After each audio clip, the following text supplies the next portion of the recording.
Paratwada police station हद्दीत दिनांक 7 September रोजी 5:45 दरम्यान एक बिल्डिंग कोलॅप्स झाल्यामुळे एक वयोवृद्ध महिला ढिगाऱ्याखाली दबल्याची माहिती नियंत्रण कक्ष जिल्हाधिकारी कार्यालय अमरावती यांना मिळाली असता माननीय जिल्हाधिकारी सौरभजी कटियार साहेब यांच्या मार्गदर्शनाखाली शोध व बचाव पथक घटनास्थळी दिनांक 7 सप्टेंबर रोजी सकाळी वरिष्ठांच्या आदेशाने 6:45 सुमारास पोहोचले व तात्काळ शोधकार्य सुरू करण्यात आले। रेस्क्यू टीमने घटनास्थळी जाऊन जागेची पाहणी केली असता सर्वप्रथम तेथील विद्युत पुरवठा खंडित करण्यात आला। बिल्डिंग ही 2 मजली असल्यामुळे तिथे ढिगाऱ्या खूप मोठा झाला होता। त्यामध्ये लोखंडी रॉड असल्यामुळे शोधकार्यात अडचणी येत होत्या। टीममधील कर्मचारी यांनी कटर मशीनच्या साहाय्याने लोखंडी रॉड कापून अथक प्रयत्नानंतर वयोवृद्ध महिलेचा शोध घेतला।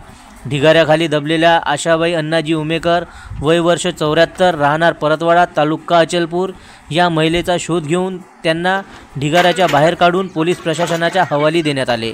शोधकार्य पाहण्याकरिता नागरिकांनी मोठ्या प्रमाणावर गर्दी केली होती।